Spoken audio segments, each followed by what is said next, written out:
Hey, what is going on, everyone? This is Greg, your co host to the Grilling to Get Away podcast. Welcome back. We're glad you're here. If this is your first time, welcome to the Grilling to Get Away podcast, where we talk about all things barbecue and grilling.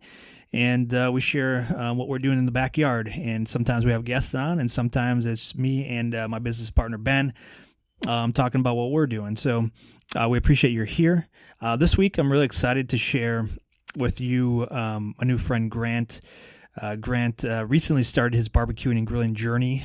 He's a younger guy in his early 20s, and he reached out to us on our email on one of our business pages after he found the podcast not too long ago, and we decided to have him on so he could share his journey.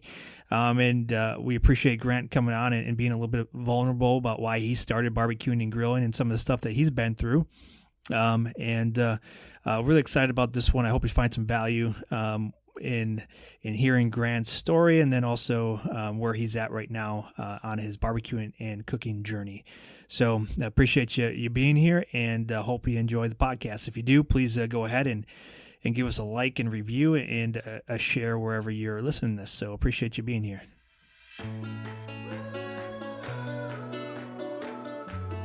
Oftentimes, life is demanding, stressful, and just won't stop. When needing to take a break, we like to light up the charcoal and crack open a cold one. The Grilling to Get Away podcast is an ongoing conversation about all things barbecue and grilling, from our backyard to yours. So if you sometimes don't know what the heck you're doing, if you like to learn, and if you don't take yourself too seriously, you're in the right spot.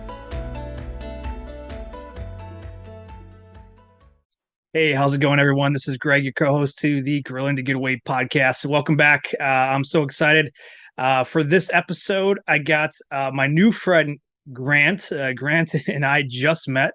So this is something new for me, Grant. I've always only had, my business partner, Ben, who's in the Navy right now, who can't join us, but then also people I've known in the barbecue world on the podcast. So you are my first guest that I really don't know much about, and I'm excited to chat with you a little bit more about what you're doing. Well, thanks for having me on the podcast, Greg. I'm really excited to get to know more about you as well. And your partner, Ben, whenever he gets back, seems like a great group of guys. Yeah, so a little backstory about me. I just graduated from college in August. I applied to medical school and had a gap year. So I found a job doing research on human stem cell. And when I graduated, I found out that the real world costs a lot of money and bills Sure.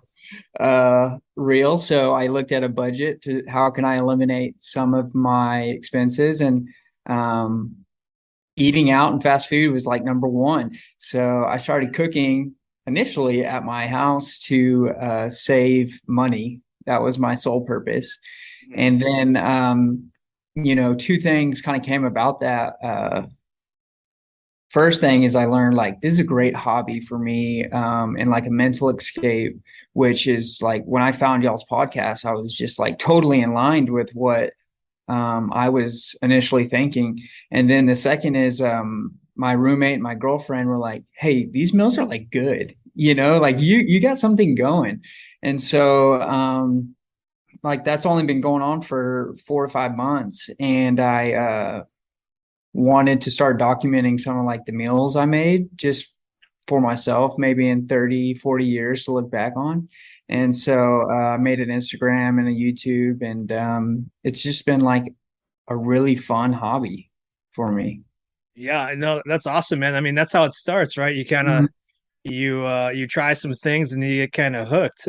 But your story intrigued me a little bit because you reached out to us, Mhm. and it was last week I got an email from you saying that you found the podcast, thanking us for that, but also what struck me about it was, you're pretty vulnerable in that email, saying that you just got sober not too long ago, and it sounded like, at least from what I read into the email, that grilling and cooking, helped you on that path. So if you're open to it, would you kind of maybe, share a little bit about your story that way? Yes, definitely. and this was what's so cool was I saw Meats and Mental Health with Yeah. Jimmy. Yeah. Jimmy's his name, correct? Yeah. Okay. Jimmy Z. Yeah. Show us Jimmy your meats. Z. Show us your meats, which crazy story. I posted a picture on Show Us Your Meats last night and he commented on it. And I'm like, man, this dude's an idol. Now he's Yeah. commenting on my pictures. So that was cool. But yeah, going back to that, I'm like, that's what really drew me to the podcast, right? And so yeah, I've been sober. So like 4 years ago, I got into like a real dark place, and like again, this is like what I was hearing with Jimmy and stuff like that. I'm sure we had different battles, but in the same regards of like mental health and get into a low spot, I had some people that really helped me out and get me back up on my feet. And what that looked like for me was like eliminating all mind altering substances. I'm just not a great guy on alcohol.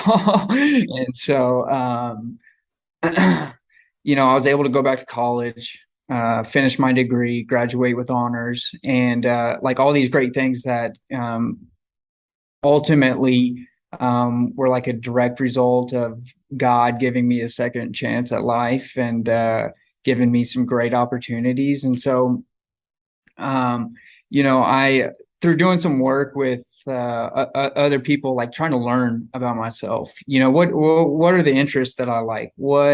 Um, what am I going to do for me, not just to create this image that I want people to think of me, but what do I truly enjoy? And so, within the last couple of years, like I've tried all sorts of new hobbies and learning new things, getting out of my comfort zone for the first couple of times and failing. But being able to learn and work through that process is like, I just recently got into bow hunting. Fly fishing was another thing like that. Pretty hobbies that are probably too expensive. Yeah. But, to me, it's like good things to get out and hobbies that are, I think, beneficial for like mental health as well. Yeah. Yeah. It sounds like you got a lot of good stuff going on. And, what drew you kind of to, this is a grilling and barbecuing, podcast. So, Right. you know, Yes, sir. I'm going to ask, what kind of equipment do you have in the backyard? Do you have a grill? Do you have a smoker? What do you got there? Yes, sir. So I have it's a brand called Americana. It's just as plain charcoal grill as you can get, super old school. Initially, I didn't want to spend a lot of money going into it, and so I've been using that.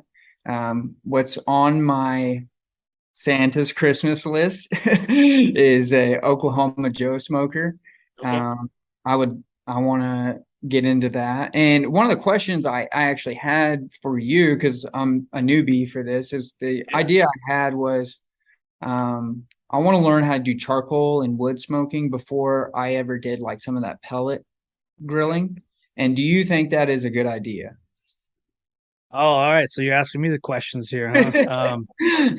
So no, I mean, from my perspective, you're doing exactly how I would approach it. I would start cheap. I would get a nice charcoal grill. You can find those pretty expensive, or even go out to like Facebook Marketplace, resale. A lot of these places have it, and start that way. Learn how to, control temperature on on vents using charcoal.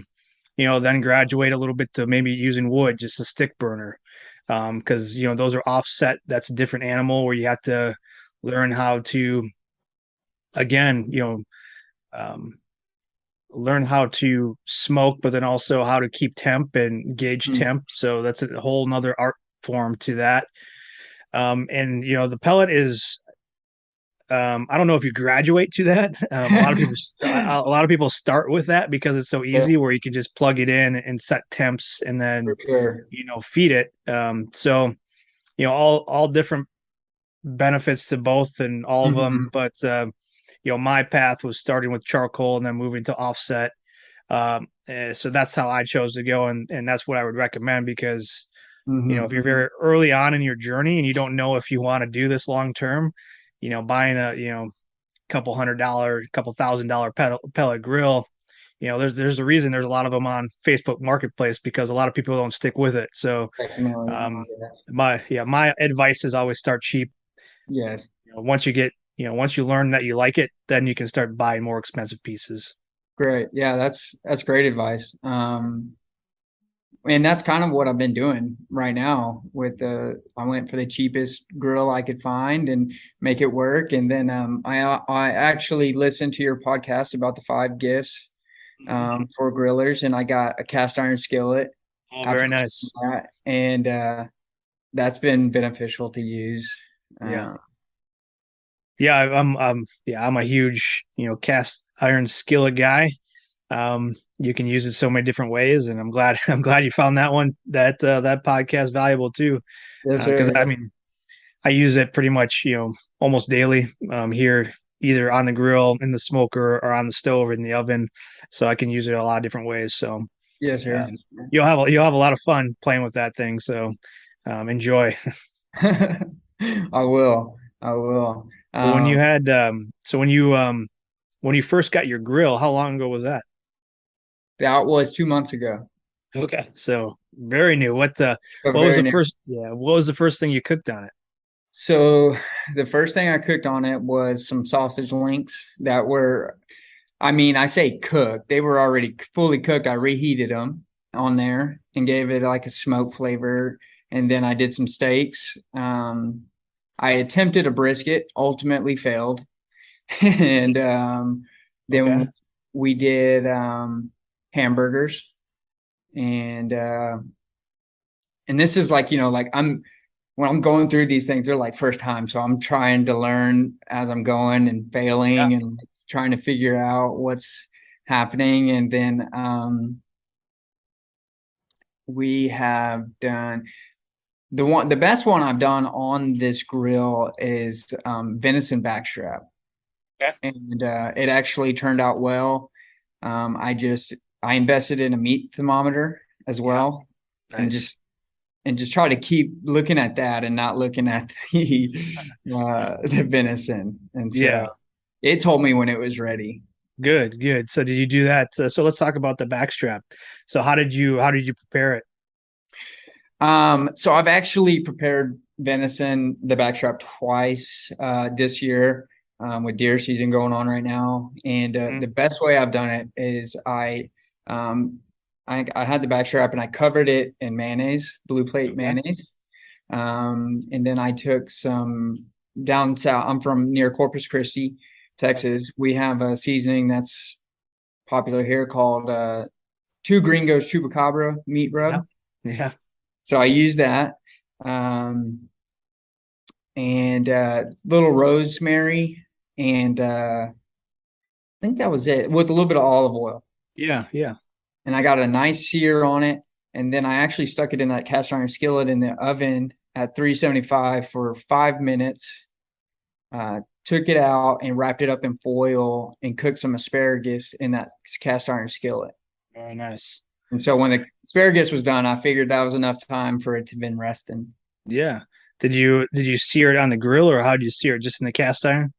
I just seared it in the cast iron. That's correct. Okay. All right. Now the other time I did it, I seared it on the grill, moved it to my like safe zone where the coals Mhm. were, and let it Yeah. cook. But I think the Okay. cast iron I had a better result. Okay. But you prepared it the same way. So you did the mayo, you put the same rub on, olive oil. Okay. And I would imagine the sear and the cast iron was probably caramelized it really, really nice. It did. Yeah. Okay. Yeah, man, that sounds amazing. So how did it turn out then? It turned out great. It actually looked like prime rib. And that Yeah. was like I was super proud of it. So I posted it Yeah. on Show Us Your Meats, and Yeah. Jimmy commented on it. And Nice. so I was like showing off today, sending it to all my family. Well, that's good, man. That's good. So you cooked it, you pulled it off, and then so do you do like a lot of venison? Do you hunt and stuff? Yes, sir, that's correct. And Okay. you know, I really enjoyed the process of like catch, clean, cook. Yeah. Uh, and I'm near the coast. A great thing to do on the grill I like is redfish on a half shell. Okay. And so if I'm able, to catch the fish, clean the fish, um, and that's super easy. Just getting you literally, the half shell is just a redfish cut down the spine, and you leave the scales on one side. So you Okay. have the meat and the scales on the other side, and season it with whatever seasoning with olive oil, and you push it on the grill, and it's ready when it starts flaky and white. Wow. So I'd have to Google the internal temperature of that, but I don't know off the top of my head. Yeah, I would imagine, like you said, once it starts flaking, that it's pretty much done. Yes, sir. So, yeah, I mean, I don't. I guess the only coastline around here is Lake Michigan. So you're saying the redfish, you just cut it in half down the spine. One side's the scales. You leave that's on the heat side, and then the other side you season it, and then just throw it on the grill, direct grill, like direct to heat. Yes, sir. But olive oil as well on Okay. top of the meat side. And the meat side. Okay. Very Yes, sir. nice. Yeah, I have to check that out. I haven't done anything like that just Yes, yet. So you do a lot of fishing down there as well? yes, sir. Okay. I have hunted or fished the last 7 weekends out of 8, and so So you're keeping busy, man. yes, sir. Yeah, that's for sure. But like the venison deal, I mean, this is all natural meat, Hmm. and Hmm. with the back strap, I'll take the back strap off. The front and hind quarters, I'll actually process myself through a meat grinder. Okay. Uh, and so I found a KitchenAid attachment, and it'll Yeah. grind right through it.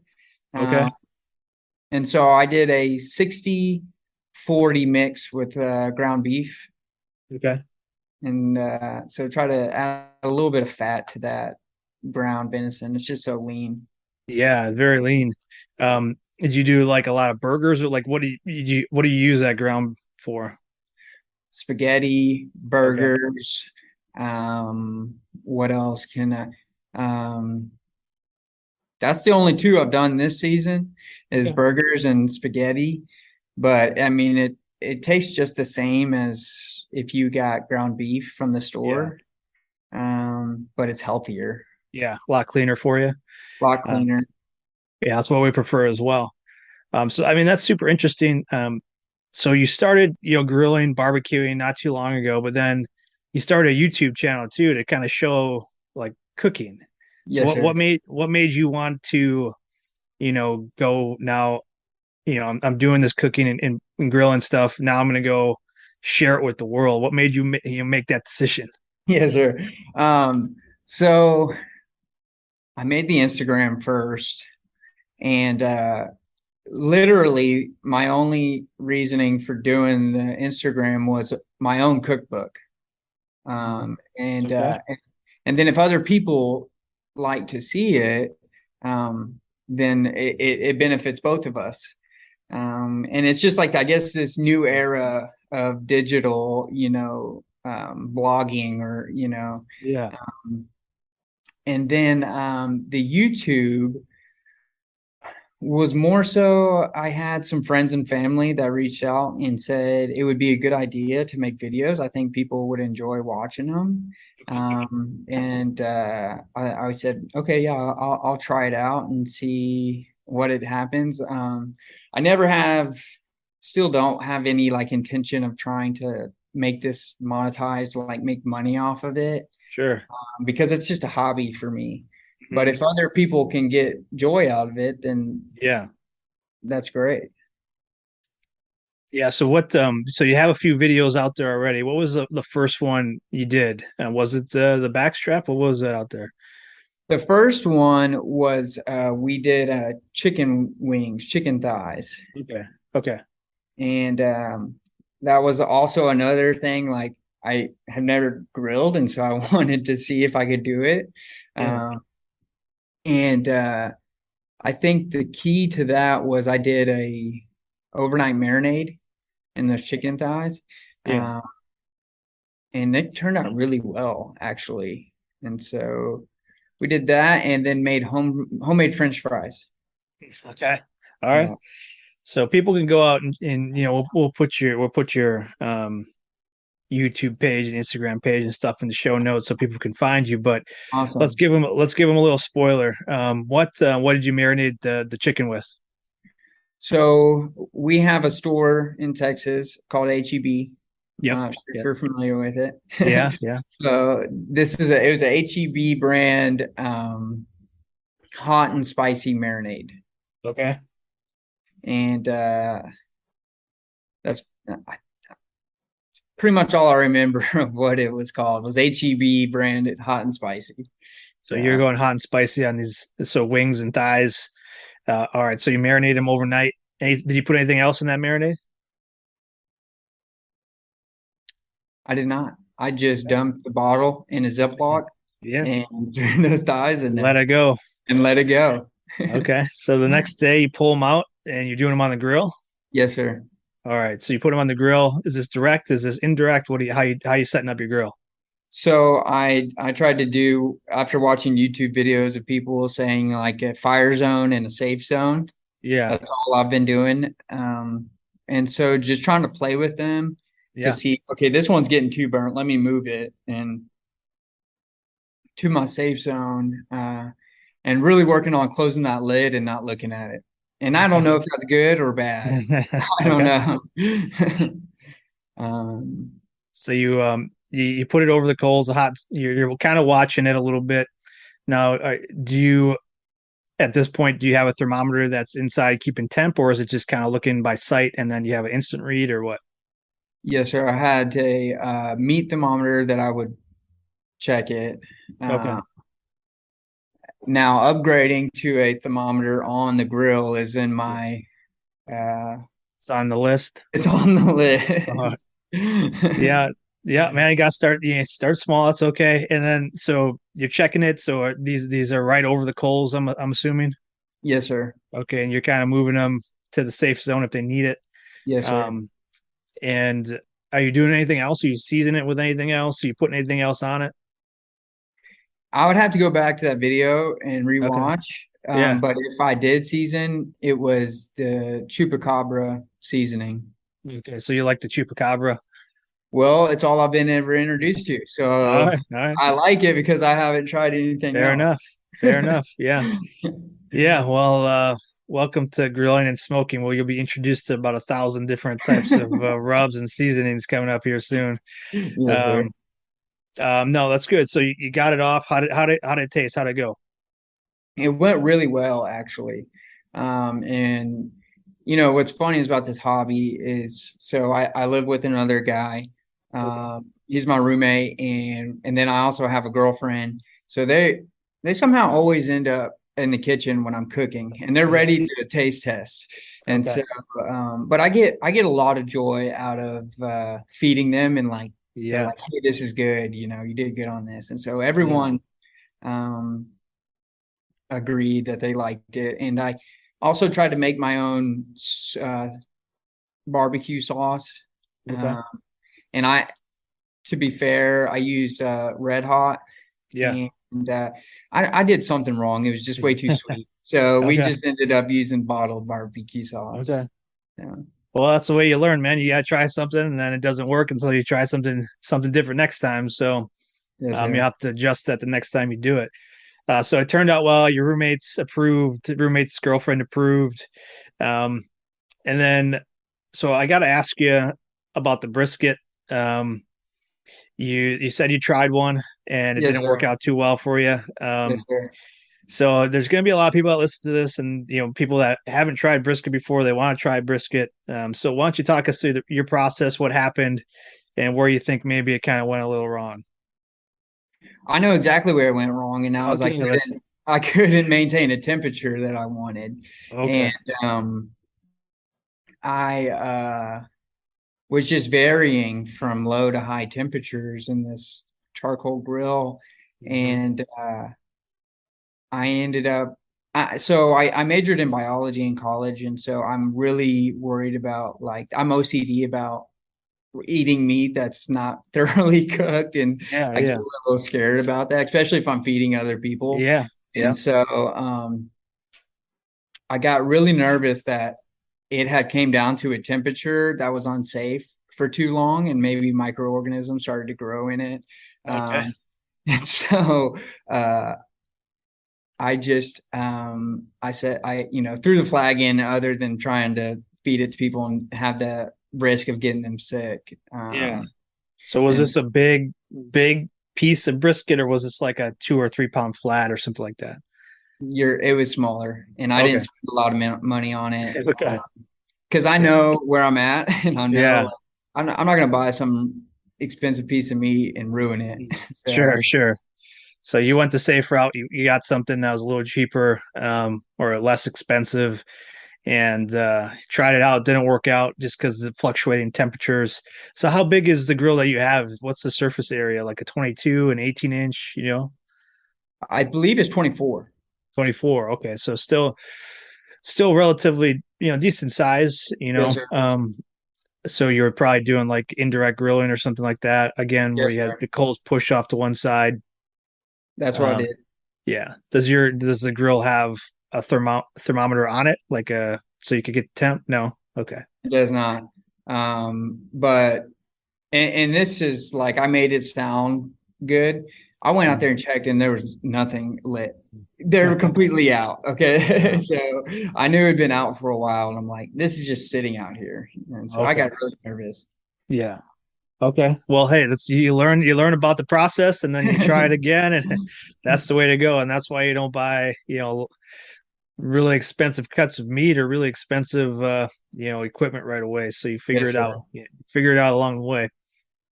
So if you could go back again and do it again differently, what would you do differently?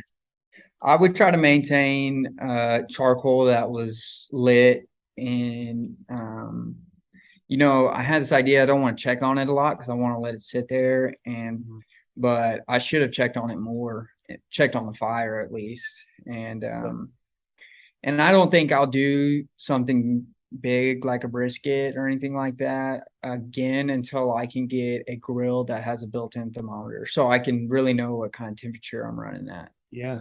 Okay. That sounds like a good plan. All right, man. Well, is there anything you got coming up that you're looking forward to cooking, or anything you got planned coming up? So Christmas is coming up, and I know there'll be family members asking me to test out my new cooking hobby, and I'm sure there's going to be someone who wants something, but nothing set in stone. I also listened to you and Jimmy talk about. He did a bunch of turkeys for people for Thanksgiving, and so I talked to my roommate and I said, hey, maybe we can do something like that on a smaller scale. Yeah. And we've kind of bounced off some ideas like what we would do for that. But I think it would be some great service work and like a way to get back to the community. And then also, we're working on the grilling and that side of things. So That's awesome. Yeah, I'll look forward to seeing if you post anything out there about what you're cooking, um, on that show us your meats page. Um, so now you've been doing this for a little bit. What has the reception been on the YouTube channel? Have you gotten a lot of feedback yet? Not quite yet. I think I Okay. have 14 subscribers, and most of them are family. But So that's how it starts, man. I've only posted a couple videos, and just haven't. I feel like if I put a little bit more effort into that side of things, it could take off more. But one of the things I try to do on my Instagram page is I post a picture of what I'm cooking, and then I list all the ingredients and the directions for how I cook that, just to make it easier. Mm-hmm. Yeah, so people who may be interested in following that, they can just go and see it. Yes, sir. So yeah, that's super valuable. And then, we do have a lot of grillers, like first time grillers, barbecuers that might find the podcast. So this is a great question for you since you just recently started not too long ago. What's one piece of advice you would give yourself, going back to when you first started that you wish you would have known? I would, um, That's a great question. And so, like the greatest advice I got, and a lot of this was listening to your podcast as well, was like starting cheap and not going out there and spending money on nice expensive things. But what I saw with myself in the early steps was trying to be perfect with it. And the most when I get the most out of it is when I am incorporating others into it and allowing it to be like a fun, enjoyable experience for everyone around. And I'm not like trying to micromanage. No, don't touch that. Don't open the lid yet. Yeah. And it's okay to make mistakes. Yeah. Have it be and fun, enjoyable experience for everyone that's around. Yeah. Yeah. So it sounds like you like the social aspect of it, cooking Yeah. with and for others, but then also not taking it too seriously where you're, stressing out about the process. It's okay to make mistakes. And I think that's a valuable lesson for people to learn from. And then my follow-up question would be, now that you've been doing this for a while, few months, what's one piece of equipment that you have that you wish you would have had when you first started? Cast iron skillet. The cast iron, nice.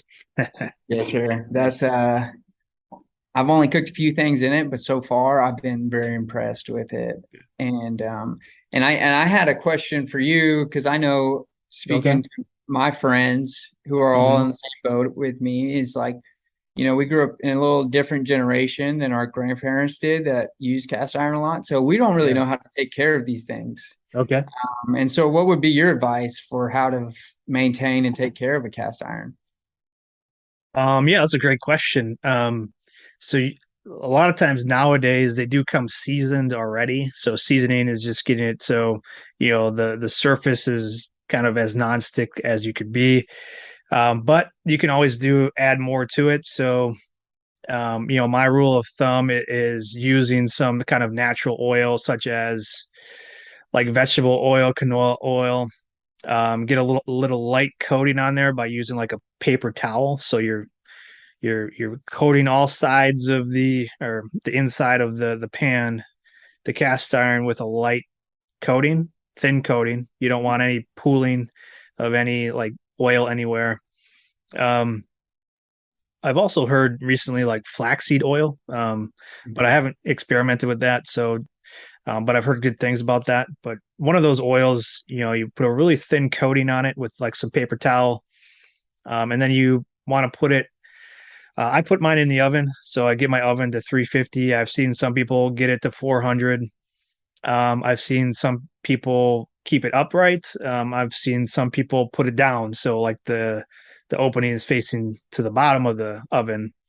Um, I've always kept it up, but you can put it down. If you do keep it down, just know that you want to put something down underneath to catch the oil if it drips. Um, and You want to leave it in the oven for about an hour at 350 or 400. And then, when you're done, at that hour mark, just turn the oven off, let it cool, pull it out, and you should be good to go. Um, as far as cleaning it and stuff, you can, for the most part, I just have like a steel, what's it called? Almost like a steel chain.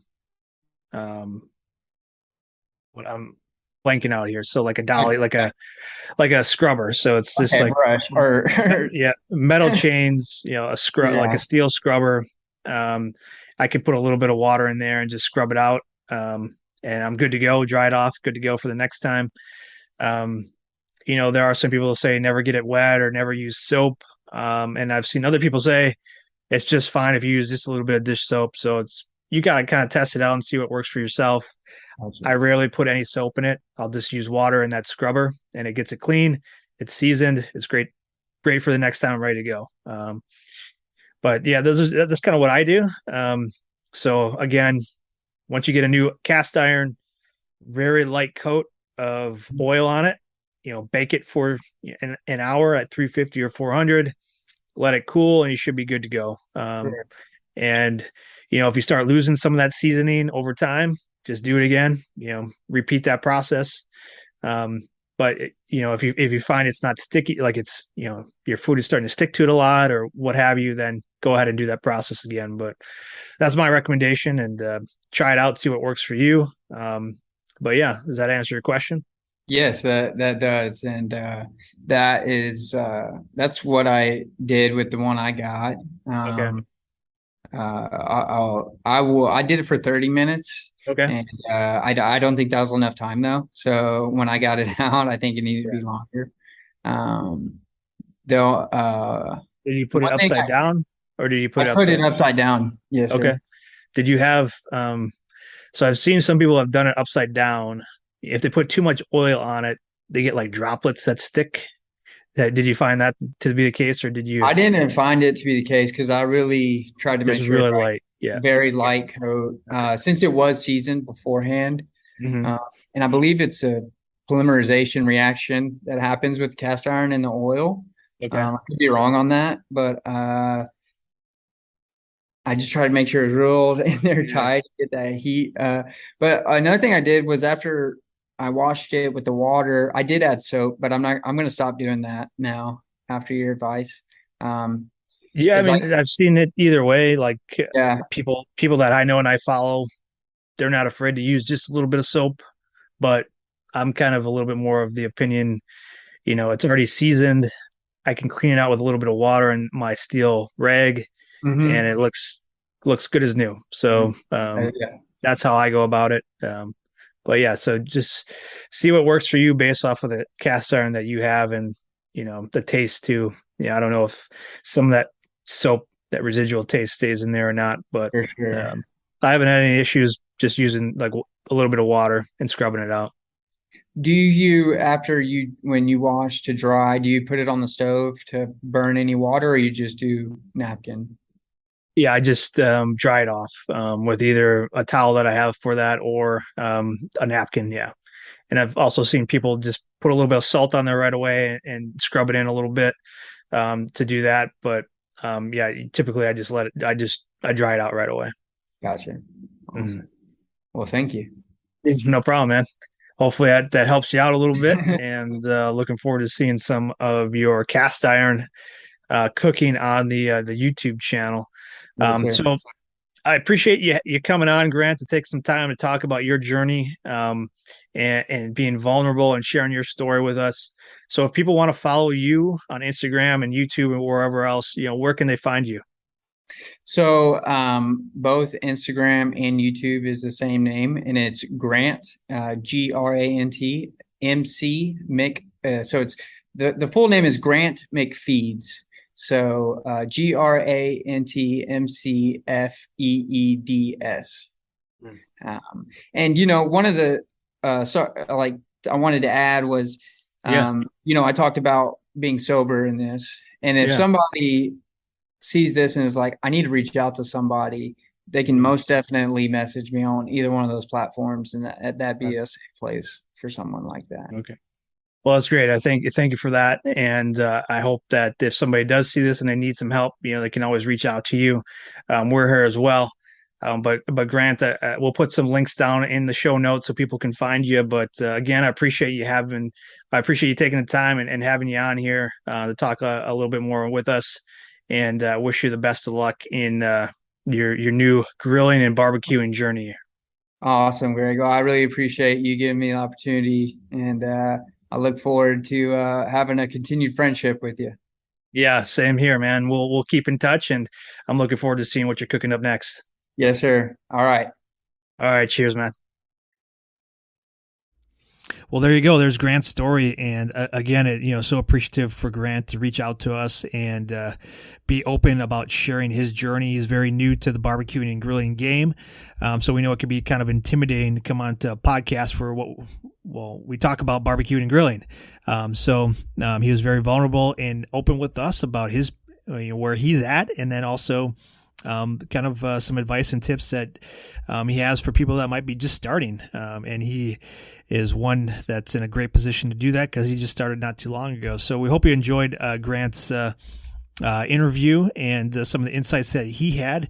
And he also got to ask me some questions. So I hope you found some value in this episode. And if you did, please give us a rating, a review, share wherever you're listening to this podcast. We greatly appreciate it. But we hope you get a chance to get out and grill this holiday season. Cheers.